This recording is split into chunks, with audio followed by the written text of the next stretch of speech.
Good morning and welcome to the Unitarian Universalist Congregation of Ormond Beach, a welcoming community of compassion and acceptance.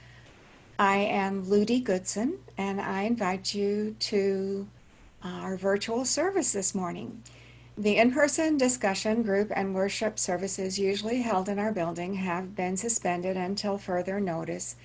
We will continue to hold discussion group at 9:15 a.m. and worship at 10:30 a.m. every Sunday via Zoom until it is safe to hold large group functions again in our building. If you are joining us for the first time this morning, we extend a special welcome to you.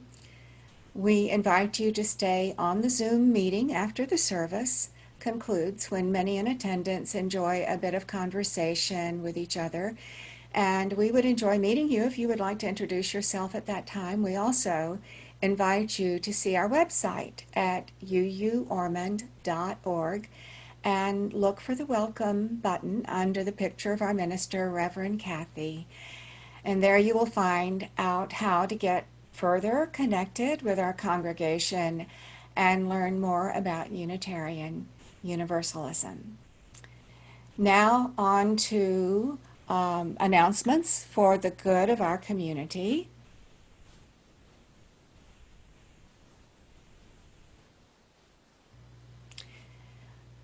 Painting of the church will begin tomorrow, and if all goes well, the painting will be complete in about 1 week. Now, rain may delay the outside painting. On Tuesday, October 6th at 5:30 p.m., we will begin a bi-weekly Zoom meeting, gathering called Honoring Our Lament.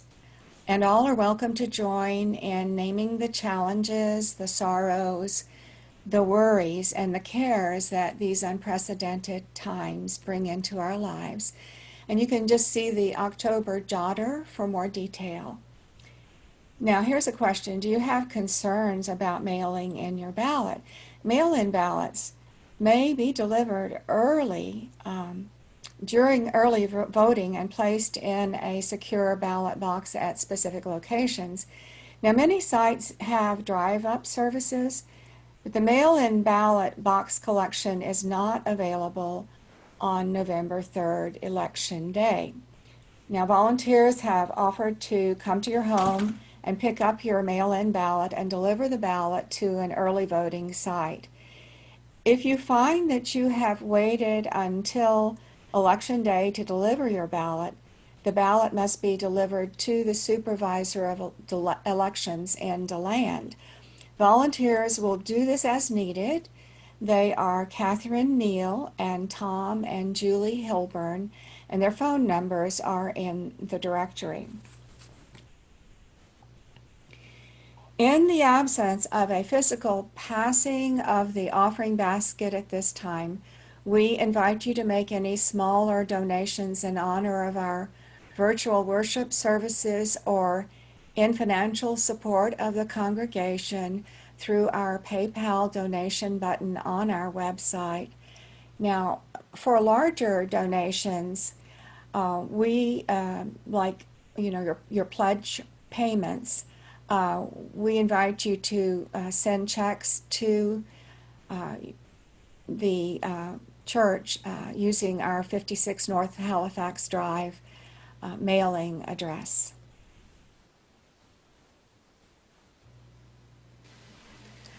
From you I receive, to you I give. Together we share, and from this we live. At the sound of the chime, our service begins.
Reverend Kathy will recite our call to worship. The words of my friend, the Reverend Sean Neil Barron, territorial acknowledgement. We gather together as a community of seekers to honor the interdependence of life, to respect the dignity of all, and to honor the land we walk humbly upon. Friends, let us acknowledge that we walk upon the traditional territories of the Timucuan, Miccosukes, and Seminole nations, the original nations of this land, who continue to cry out for justice and self-determination. We are blessed with a space and an opportunity to live out our lives and to strive for our common principles, to bring justice, equity, and compassion into our daily lives, to resist all that threatens the earth and her people, and to live out our dream of a world community of peace, liberty, and justice for all. Let these thoughts carry us forth as we journey and worship together.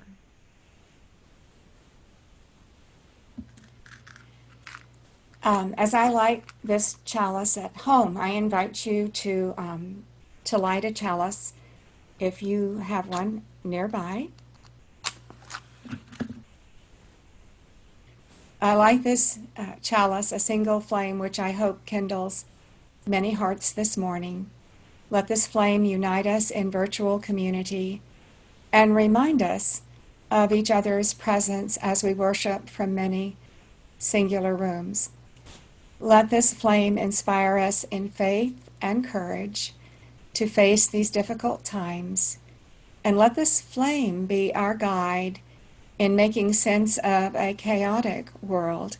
And let its light show us the way to beloved community, both near and far.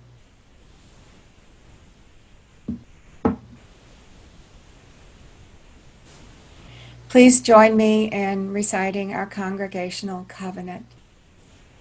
Love is the spirit of our congregation, and service is our aim, to dwell together in peace and freedom, to seek the truth, and to help one another.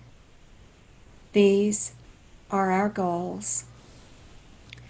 Reverend Kathy will give you our joys and concerns for this morning.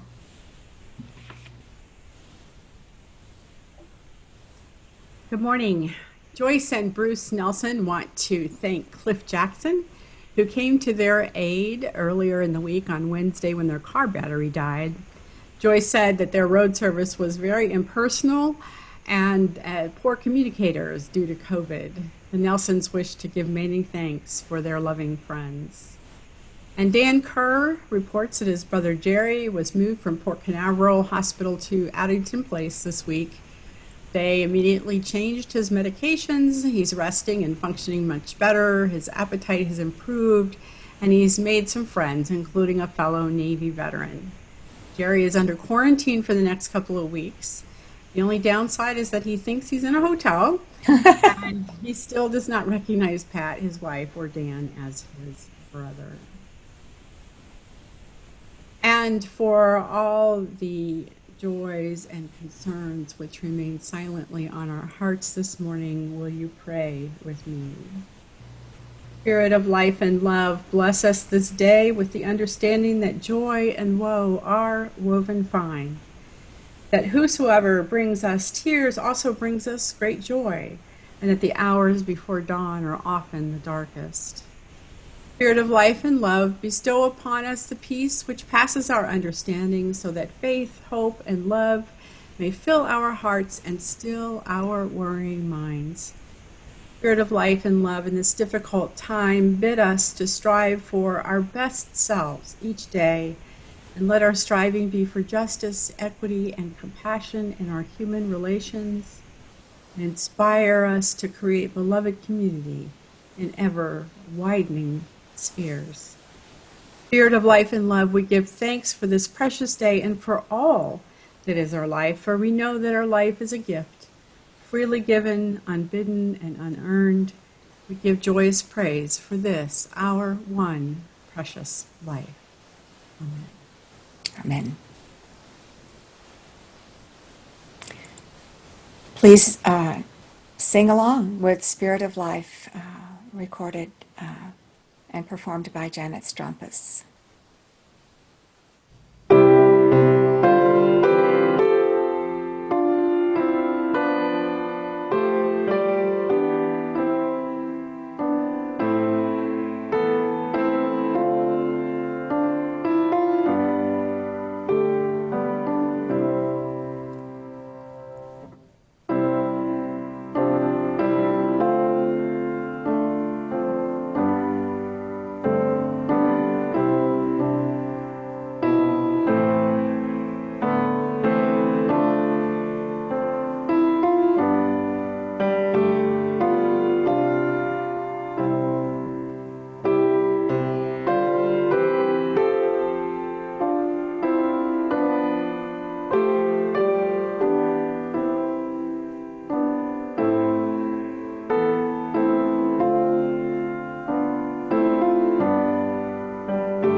Reverend Kathy will give us the homily for this morning.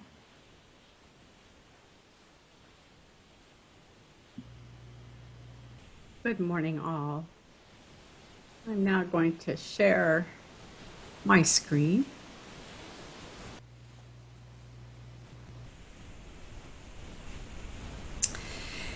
There are 10 federally recognized holidays upon which non-essential government offices are closed, stock market trading is suspended, and most banking institutions are closed.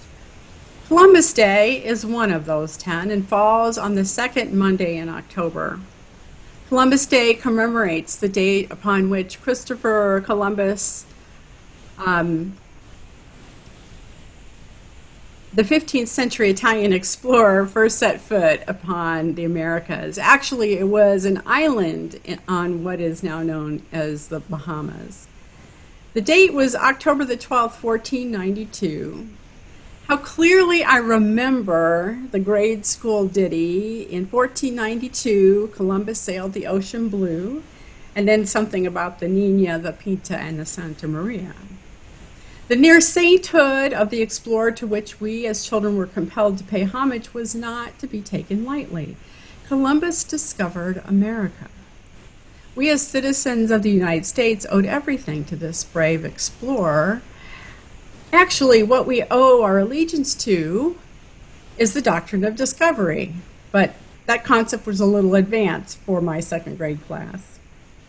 Many of us learned later in the course of our education that Columbus had been commissioned by Queen Isabella and King Ferdinand of the fledgling state of Spain to explore the waters west of the continent and claim for Spain any lands and resources hence discovered. In 1492, the Spanish monarchy dispatched Columbus in the confidence that, as the Pope did for Portugal in 1455, the doctrine of discovery would sanction taking possession of non-Christian lands wherever encountered. This international law, promulgated unilaterally by the Roman Catholic Church, was fortified for Spain in 1493. Pope Alexander VI, in his papal bull Inter Cetera, gave exclusive rights to Spain for lands discovered west of the Azores and the Cape Verde Islands. For Portugal, it granted every land to the east. A bull is, in this case, is a public decree or charter issued by a Roman pope. The name refers to the lead seal used to authenticate such documents. The bull stated that any land not inhabited by Christians was available to be discovered, claimed, and exploited by Christian rulers, and declared that the Catholic faith and the Christian religion be exalted and be everywhere increased and spread, that the health of souls be cared for, and that barbarous nations be overthrown and brought to the faith itself. Thus, in 1493, began the earnest colonization of almost every land inhabited by indigenous peoples, as France and Great Britain embraced the Christian-based edict as well. In fact, the doctrine of discovery became the basis of all European claims in the Americas, North, Central, and South.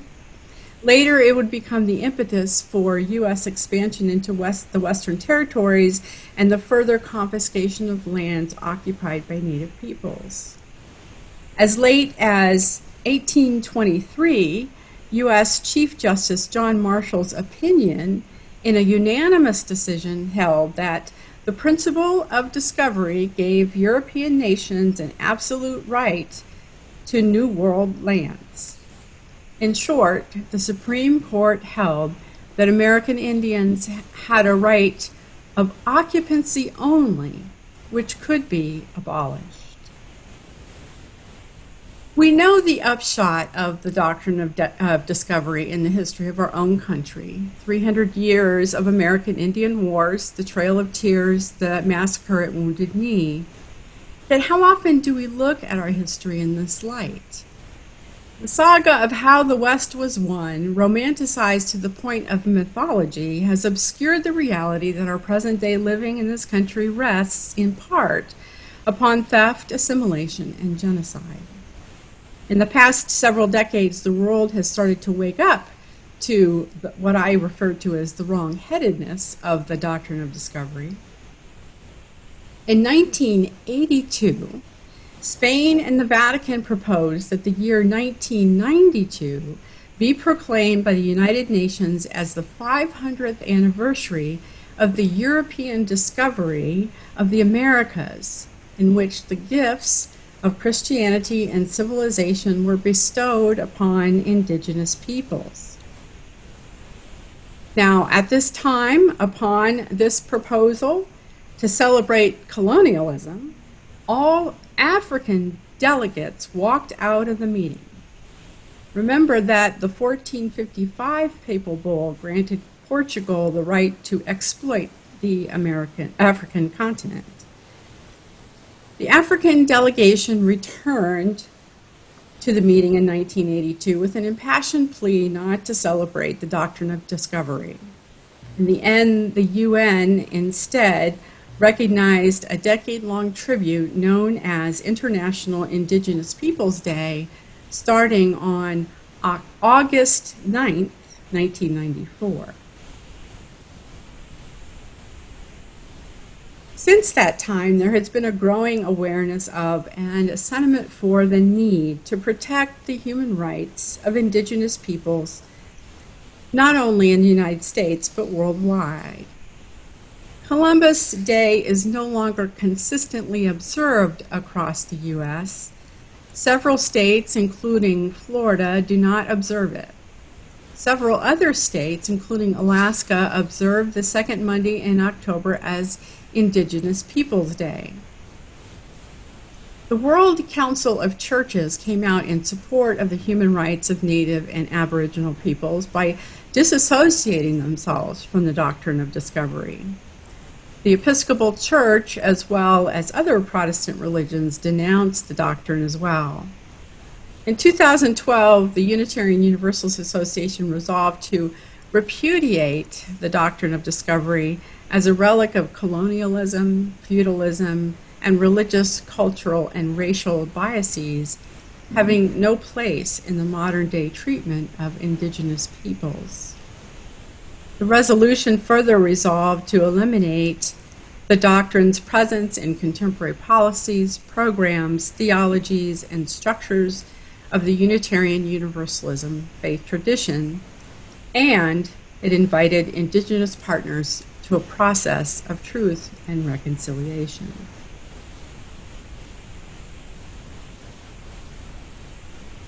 In 2012, I was a member of the Iroquois chapter of the UU Ministers Association in upstate New York. In honor of the Unitarian Universalist Association's resolution regarding truth and reconciliation with Indigenous peoples, our chapter voted to change our name to the St. Lawrence District, or rather the St. Lawrence chapter. We did this because Iroquois was the name given by French colonists to the Haudenosaunee peoples of the area. Iroquois means clown face. We dropped Iroquois for obvious reasons, and we felt no compunction to appropriate the Haudenosaunee name. What we ministers did in upstate New York was a small thing, but it was an act of accountability and an act of bringing into view a people and a culture which, mostly invisible to us, had preceded us in that place by several millennia. At the 2020 General Assembly in June, the UUA, the Unitarian Universalists Associated, recommitted to supporting Indigenous communities and reckoning with 400 years of colonialism. UUA President Reverend Susan Frederick Gray said, quote, "As a religious tradition, we cannot decide who we will be without reckoning with the truth of who some of our ancestors were. Building a future right relationship with each other and the earth requires centering the autonomy of Indigenous people and working to actively divest from our legacies of colonialism," end quote. With 94% voting yes at the 2020 General Assembly, an action of immediate witness was approved, which calls us to acknowledge our Unitarian and Universalist origins in the settler colonial conquest of North America and provide several programmatic steps by which we can begin to restore right relations with the original people of this land. These are the words of the Reverend Dr. Clyde Grubbs, who himself is of an Indigenous person and ancestor of Native peoples. One of the ways that was held up at the General Assembly of 2020 was to support the Wampanoag people in their fight to save their reservation land rights, which the federal government is trying to rescind. In the meantime, here in Ormond Beach, with all our worries and woes brought on by COVID and an epic election year, what are we called to do or say about the upcoming holiday called Columbus Day, given what is happening at our UU national level?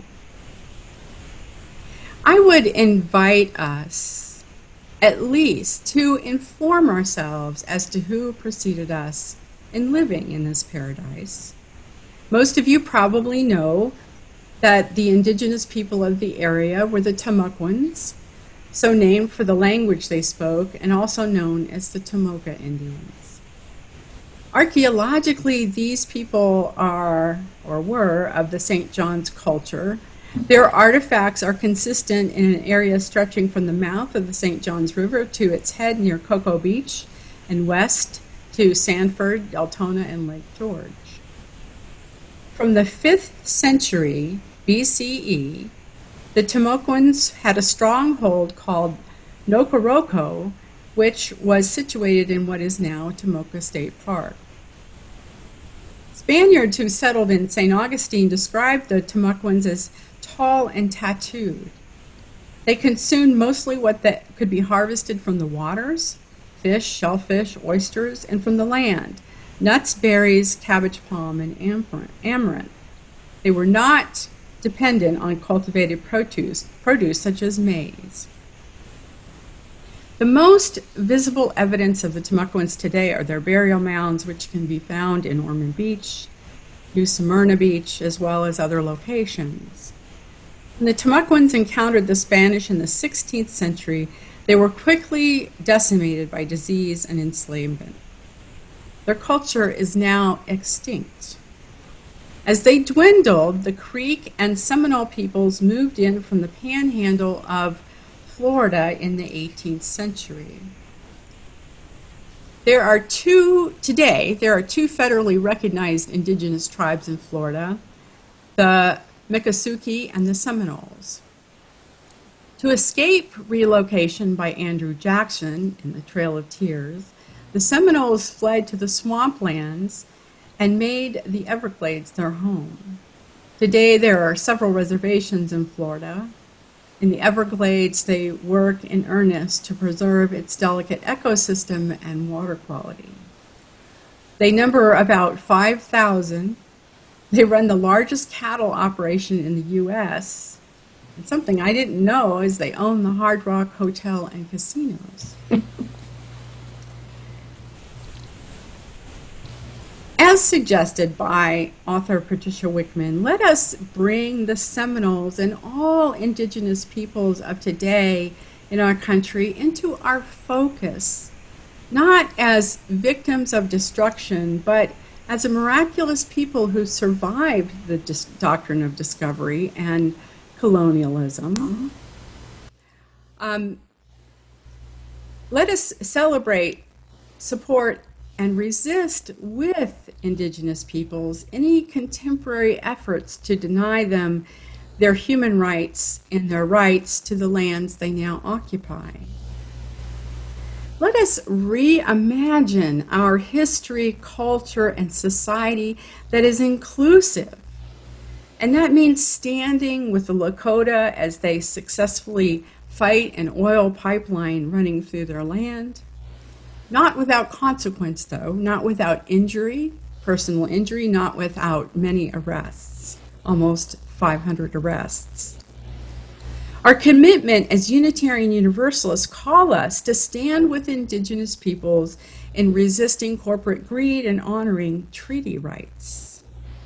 Reimagining the fabric of our country, which includes First Peoples, means decrying the Secretary of the Interior's attempt to disestablish the Mashpee Wampanoag Reservation in Massachusetts.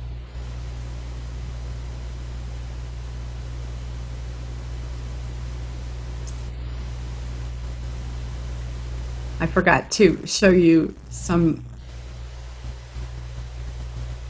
depictions of the Timucuans. And of course, many of you have probably seen this dedication to the site of the Nokoroko village of the Timucuan people.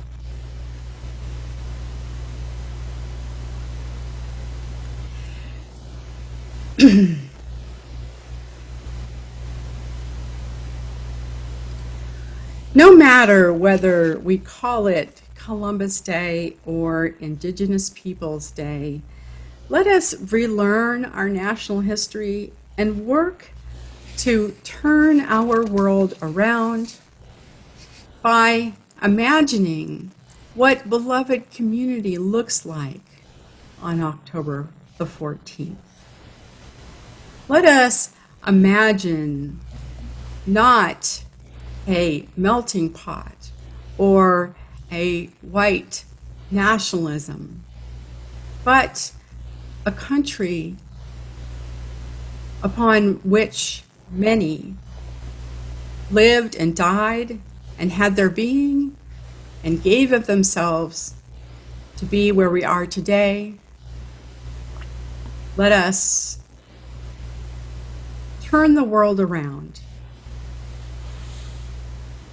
Let us imagine turning the world around and looking to our roots, our way, way, way, way back roots. All of us share the same ancestry in Africa. Let us turn the world around and imagine a more inclusive community in our midst. May it be so.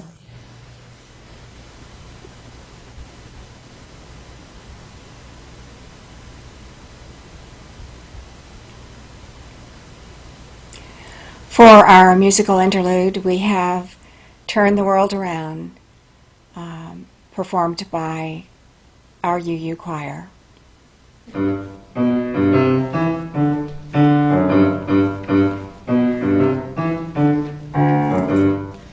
come from the fire, living in the fire. Go back to the fire, turn the world around. We come from the fire, living in the fire. Go back to the fire, turn the world around. We come from the fire, go back to the fire, turn the world around. We come from the fire, living in the fire. Go back to the fire, turn the world around.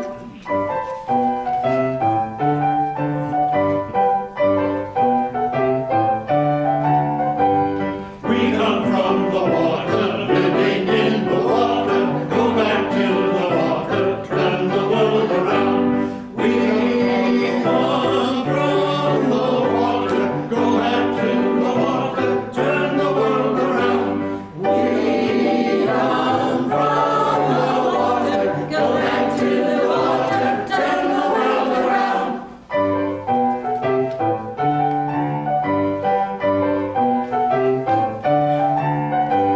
We come from the mountain, living in the mountain. Go back to the mountain, turn the world around. We come from the mountain, living in the mountain. Go back to the mountain, turn the world around. Oh, so is life. Ah, so is life. Do you know who I am? Do I know who you are? See one another clearly. Do we know who we are? Do you know who I am? Do I know who you are? See one another clearly. Do we know who we are? Do you know who I know? Do I know who I am? See one another clearly. Do we know who we are? Whoa, so is life a mighty wow. So is life. Whoa, so is life a mighty wow. So is life. Dum dum dum dum dum dum dum dum dum dum dum. Water rains the river wash the mountain, fire paint the sunlight, turn the world around. Heart is of the river, body is the mountain, spirit is the sunlight, turn the world around. We are of the spirit, truly of the spirit, only can the spirit turn the world around. Whoa, so is life a mighty wow. So is life. Whoa, so is life a mighty wow. So is life. Whoa, so is life a mighty wow. So is life. Whoa, so is life a mighty wow. So is life. As it is time now to extinguish the chalice, and I invite you to say these words with me. We extinguish this flame, but not the light of truth, the warmth of community, or the fire of commitment. These we carry in our hearts until we are together again. Reverend Kathy will provide our benediction.